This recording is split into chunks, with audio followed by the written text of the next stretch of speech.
pertama kali didatangin sama Bunda Kanjeng Ratu Kidul, ya kaget mas. Sosoknya cantik, wangi, energinya itu tapi luar biasa. Jadi emas, berlian, indah, megah, semua tertata dengan baik. Semuanya serba kebaikan di dalam istana Bunda Kanjeng Ratu Kidul yang saya pernah berkunjung ke sana.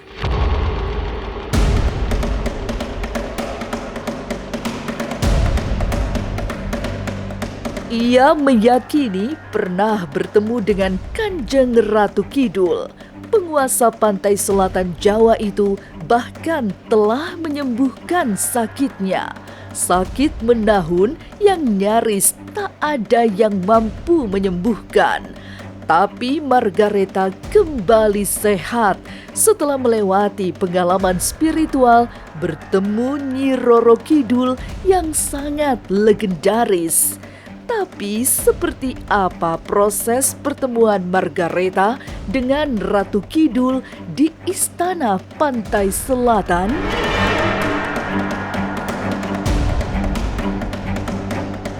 Jangan dulu berlalu, masih akan banyak keganjilan terjadi di sini. Dan jangan lupa subscribe, like, share, dan komen agar tak ada yang terasa ganjil di sekitar Anda.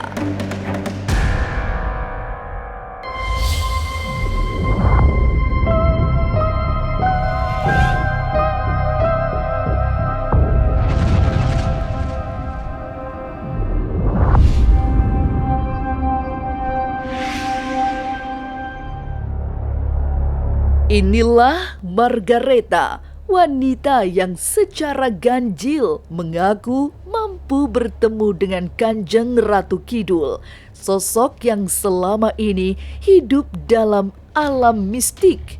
7 tahun lalu, saat menderita sakit menahun yang mustahil sembuh karena semua pengobatan pernah dicoba, ia tiba-tiba disembuhkan oleh Ratu Kidul yang penuh welas asih. Iya, 7 tahun yang lalu, tapi sekali lagi saya tidak mencari. Jadi saya bukan bertapa mencari, tidak, tapi itu datang dengan sendirinya. Makanya saya dipertemukan oleh Raden Budgal ini. Pertama kali pengalamannya saya ke Istana Bunda Kanjeng Ratu Kidul itu, kan gini ya, setiap orang itu punya pengalaman spiritual yang berbeda-beda. Pengalaman spiritual saya dengan Bunda Kanjeng Ratu Kidul itu pengalaman spiritual yang sangat baik. Beliau adalah sosok yang tidak seperti yang fitnahan-fitnahan yang selama ini beredar. Pertama bertemu, yang dirasakan adalah kaget yang tak terkatakan. Margareta tak pernah menyangka akan bertemu dengan sosok cantik yang nyaris sempurna dalam suasana yang mengharukan. Pertama kali didatangin sama Bunda Kanjeng Ratu Kidul, ya kaget mas. Kan artinya antara harus, seneng, kok mau beliau berkunjung kepada saya. Sosoknya cantik, wangi gitu kan. Ya kan kaget, energinya itu tapi luar biasa. Proses pertemuan Margareta dengan Kanjeng Ratu Kidul juga ajaib. Itu terjadi sejak ia memiliki lukisan misterius. Dalam lukisan bernuansa hijau itu ada sosok yang kemudian ia kenali dan ia sebut sebagai Bunda Ratu Kidul. Saya bertemu dengan Bunda Kanjeng Ratu Kidul. Sejak saya mempunyai lukisan ini, yang dilukis sama Raden Budgal ini, gak usah pakai obat, sembuh saya. Iya, 7 tahun yang lalu, tapi sekali lagi saya tidak mencari. Jadi saya bukan bertapa mencari, tidak, tapi itu datang dengan sendirinya. Makanya saya dipertemukan oleh Raden Budgal ini. Bertemu Kanjeng Ratu Kidul secara spiritual, Margareta mengalami kesembuhan setelah sakit menahun. Lantas, seperti apa gambaran Ratu Kidul yang ia temui? Oke, untuk Was-Was di YouTube channel jangan lupa lihat terus di YouTube channel Was-Was setiap hari Rabu dan juga Sabtu jam 3 sore. Pokoknya gokil, keren abis.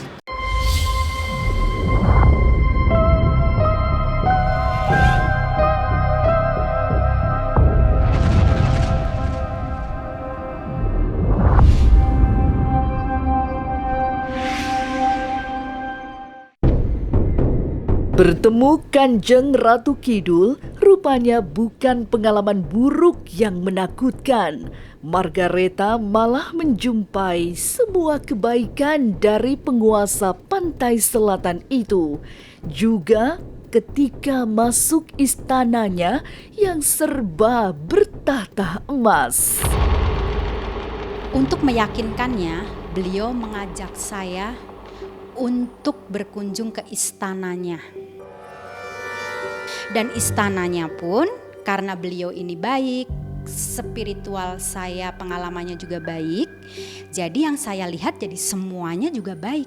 Jadi emas, berlian, indah, megah, semua tertata dengan baik. Semuanya serba kebaikan di dalam istana Bunda Kanjeng Ratu Kidul yang saya pernah berkunjung ke sana. Bertemu dengan Ratu Kidul yang bahkan mampu menyembuhkan sakitnya yang menahun membuat Margareta kaget setengah mati. Ia tak pernah menyangka akan bertemu dengan sosok legendaris itu. Sosok yang menemuinya dengan busana kebesaran berwarna serba hijau. Kaget sekali, kok ada sosok yang secantik ini, sesempurna ini ya kan? Kan pakai baju ijo-ijo memang pakai baju ijo-ijo. Tapi tidak selamanya beliau itu memakai baju ijo-ijo terus loh. Gitu. Baju ijo-ijo itu dipakai ketika menyambut hari-hari besar atau menyambut tamu kebesaran kerajaan atau apa itu baru dipakai baju-baju ijo itu. Kalau di secara dunianya ini ya ciri khas saja Mas. Ya inilah seperti seperti Dewi Lanjar misalnya contohnya ya.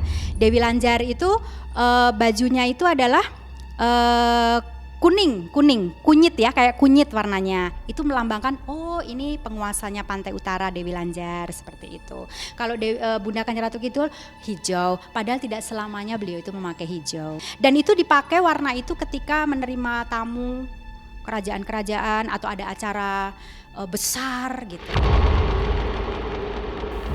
Di lautan tuh ada warna merah dulu nih, kayak matahari mau terbit, gitu.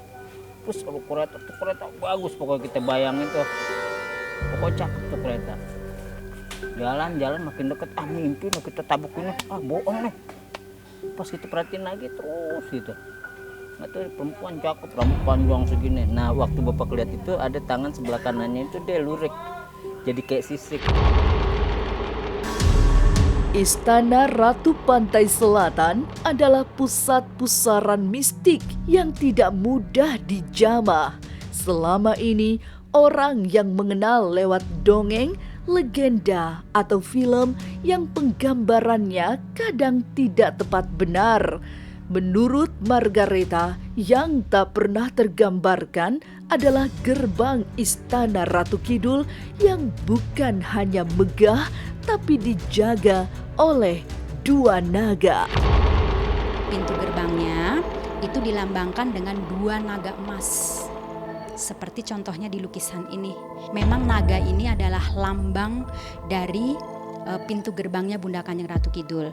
Nah, siapa pelukis lukisan ini? Adalah Raden Budgal.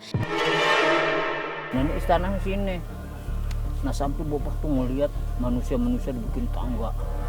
Bohong nih. Ini sih imajinasi doang nih. Hayalan doang, tepuk lagi. Tapi enggak kok, enggak kayak mimpi, tapi kayak bener. Sampai bapak nginjak, sampai dia mereka pada minta. Nah nanya dong bapak kayaknya, Bu, kenapa nih orang-orang kayak begini? Emang dia ada salah apa, Bu? Loh ini mereka berhutang sama ibu, gini-gini katanya. Nyai Roro Kidul memang tak pernah bisa selesai dibicarakan. Sosoknya menjadi titik mistik paling rumit untuk dipahami.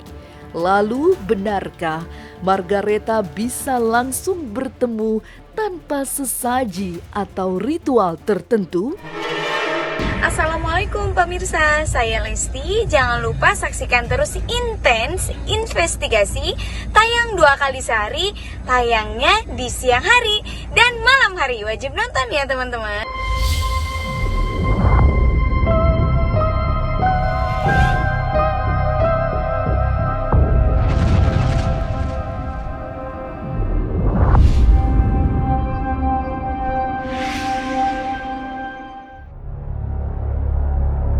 Perjalanan spiritual yang dialami Margareta memang bukan pengalaman biasa. Bertemu dengan Kanjeng Ratu Kidul baginya adalah sebuah berkah yang telah mengubah jalan hidupnya.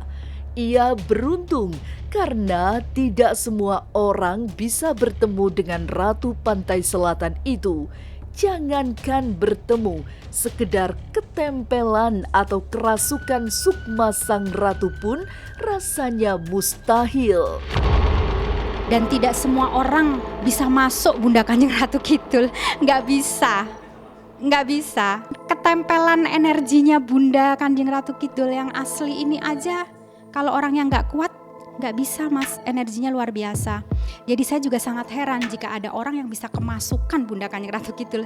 Saya meragukan itu. Nggak bisa, dan nggak bisa sembarang orang. Nggak bisa karena energinya itu luar biasa. Baru nempel di sebelah aja udah begitu kok. Apalagi masuk kerasukan terus nggak ada. Kalaupun ada itu mungkin dayangnya ya, mungkin dayang-dayangnya ya. Sampai kita diajak tuh salah satu gudang harta gitu. Sampai gue pakai ingat banget tuh mau dikasih tongkat gitu. Kok tongkatnya tuh kayak tombak begitu, cuman di sini kayak lapisan emas gitu, ini hitam. Ini ada bundelan begini kayak lapisan emas. Modalnya jadi bawahnya kayak naga gitu tuh. Kita bilang mimpi nebal. Cuman pas kita mau dikasih nggak mau. Tak tahu kenapa-napa lagi. Benar, bapak dipanggil, Pak. Sadar langsung istighfar. Astagfirullahaladzim. Itu langsung tuh hitungan per second gitu udah keluar. Diantar kayak gitu. Duduk lagi ke tempat semula yang bapak lagi nonton di Sekatenan, dan kita lihat lagi posisi rame. Margareta juga mengisahkan bahwa pertemuannya dengan Ratu Kidul tidak membutuhkan sesaji dan segala ubor rampe tertentu. Saat itu, ia hanya begitu saja bertemu dan membimbingnya meniti jalan hidup yang benar. Jadi beliau tidak minta sajen-sajen atau minta ritual khusus untuk memanggil beliau gini. Enggak pernah seperti itu. Jadi enggak harus bagaimana-gimana. Jadi misalnya enggak harus bakar-bakar apa baru beliau. Enggak, itu enggak ada. Ya, jadi yang sebetulnya adalah ketika saya ini dulu tersesat menjadi manusia yang yang tidak di jalan Tuhan lah, gitu ya. Jadi saya dulu enggak karu-karuan deh hidup saya ini, ya. Nah, itulah beliau tiba-tiba datang.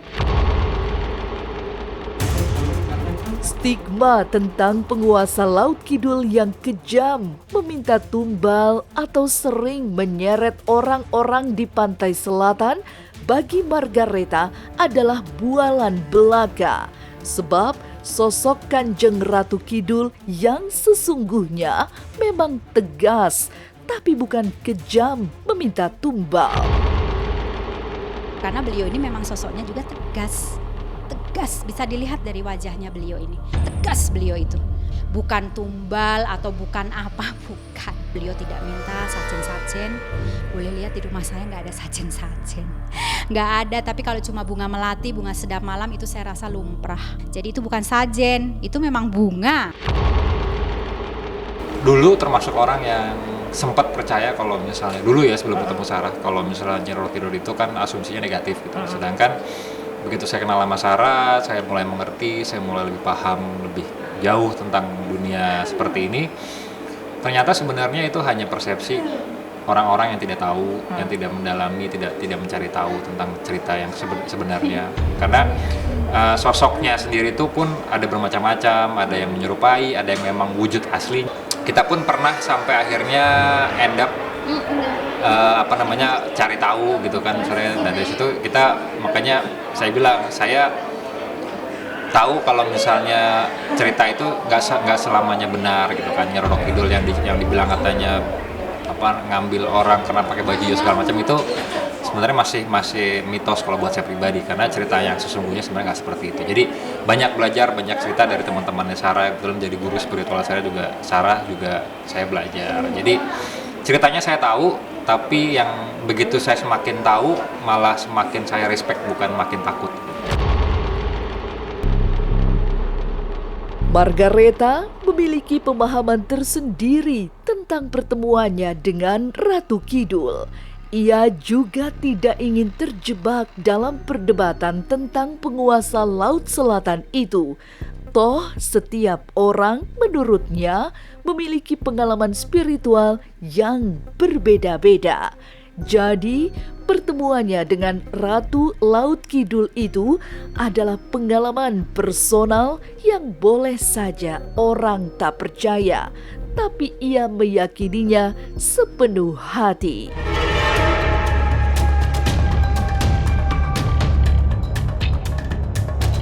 Inilah ganjil yang akan menguak berbagai misteri di alam nyata dan tak kasat mata. Sampai jumpa pada episode selanjutnya dengan kisah-kisah ganjil setiap hari Senin, Kamis, dan Jumat pukul 5 sore. Tapi sebelumnya, jangan lupa subscribe, like, share, dan komen agar tak ada yang terasa ganjil di sekitar Anda.